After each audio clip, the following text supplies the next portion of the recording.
Hey, balik lagi nih sama gue. Seperti biasa, gue bakal ngerangkum film lagi nih. Tapi kali ini gue pilih yang agak ke Asia-Asiaan ya. Karena gue tau kalian pasti bosan kalau ngeliat film barat terus. Jadi, yang gue suka dari film ini tuh pemeran utamanya cantik banget cuy.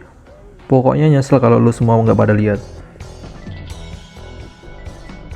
Oke, seperti biasa sebelum kita masuk ke alur ceritanya, please like, comment, and subscribe channel gue supaya channel ini bisa berkembang dan memberi wawasan kepada kalian semuanya nih.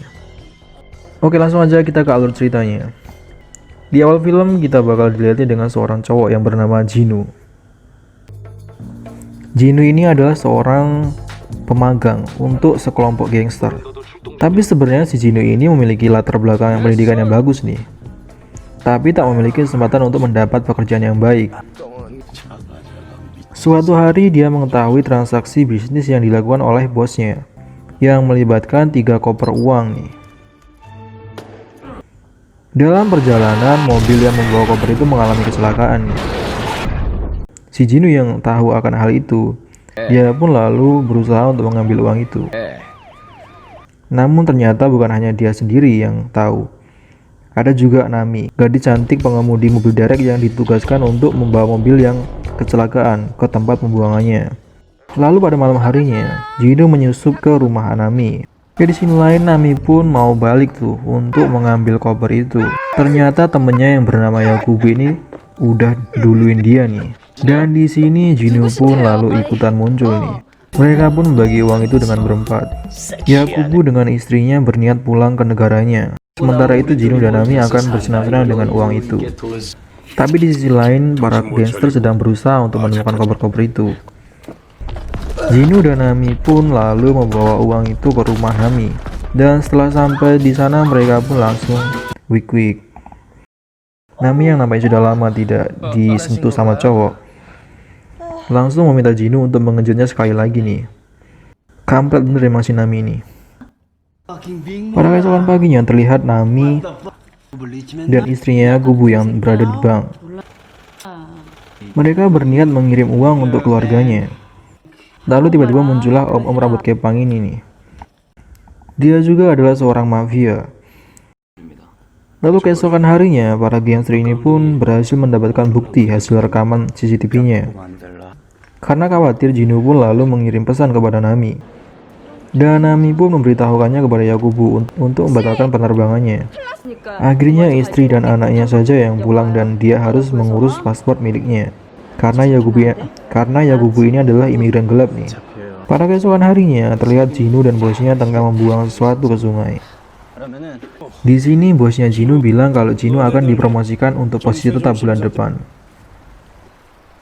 Malam harinya Jinu, Nami, dan Yakubu pergi untuk mengambil paspor Yakubu nih. Setelah sampai di tempat mafia itu, Yakubu dan Jinu ini malah diperas nih. Dan akhirnya mereka tuh malah saling berantem. Setelah mereka berhasil keluar dari tempat mafia itu, ternyata mereka malah dikepung nih.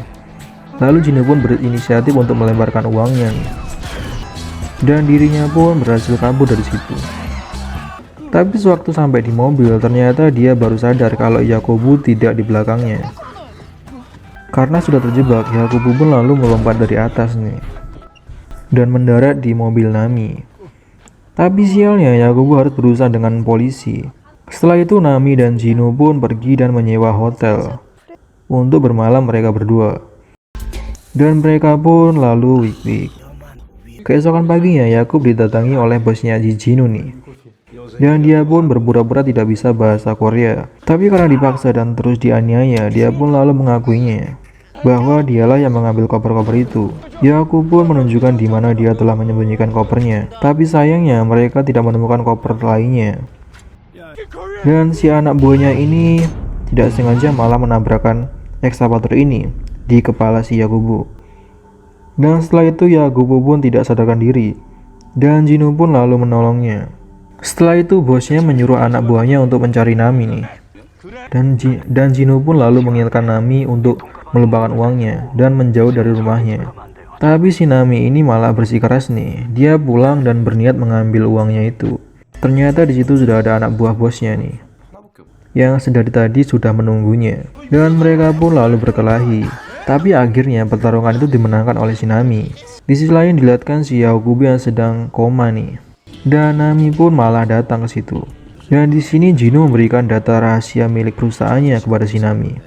Dia ini adalah ketua gangster itu, yang di sini tidak disebutkan namanya. Sementara itu asistennya gangster itu pun menyuruh kepada bosnya si Jino untuk memulangkan Yaogubu ke negaranya. Di sini lain terlihat Jino dan Nami yang akan membawa koper itu. Dan mereka berniat menghabiskannya dengan berfoya-foya. Lalu mereka pun pergi ke sebuah showroom mobil ilegal dan membeli mobilnya. Setelah itu mereka pun lalu mantap-mantap nih. Di sini kelihatannya si Nami mulai menyukai si Jino. Oke, pada keesokan paginya terlihat Jino yang sedang bermain dengan Yaogubu.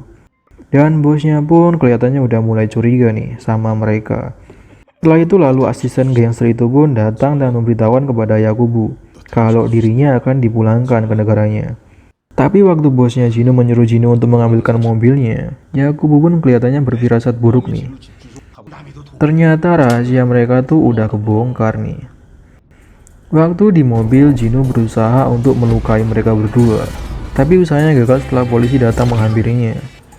Di sisi lain terlihat Yaogubu yang ternyata benar-benar dipulangkan oleh gangster itu, walaupun dengan keadaannya yang sedang tidak sadar. Sementara itu, Nami sedang berada di gereja untuk mengakui dosa-dosanya. Tiba-tiba mendapatkan telepon dari Jion kalau dirinya ini sedang dianiaya oleh bosnya. Lalu di sini terlihat Jion yang benar-benar sedang dianiaya nih oleh bosnya itu. Di sisi lain Nami pun teringat dengan flash disk yang diberikan oleh si Jino nih kepadanya. Ternyata Nami ini tuh pinter nih. Dia lalu berbalik mengancam mereka kalau tidak dia akan menyebarkan rahasianya. Keesokan paginya dengan berani dia pun lalu menghampiri di tempat Jion ditahan nih.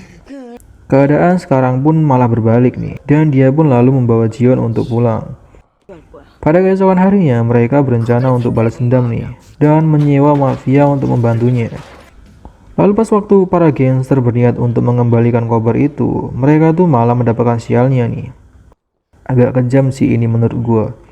Nami dengan berani menghabisi satu persatu para gangster itu. Tapi Jion yang masih memiliki hati nurani malah menyisakan salah satu dari mereka. Lalu setelah itu tujuan mereka pun ke rumah ketua gangster itu. Di sini kelihatannya Nami yang sudah muak dengan keadaan itu, berniat ingin membunuh ketua gangster. Tapi Jion berusaha menghentikan niat Nami itu, karena sangat beresiko nantinya. Dan ternyata pistol yang dipegang Nami itu kosong, dan mereka pun lalu meninggalkannya. Oke, di ending cerita, Nami dan Jion pun akhirnya menikah. Dan film pun tamat. Oke, thanks buat kalian semua yang udah nonton video gue. Jangan lupa like, comment, dan subscribe ya, supaya channel itu bisa berkembang dan memberi wawasan ke semua orang. Thank you.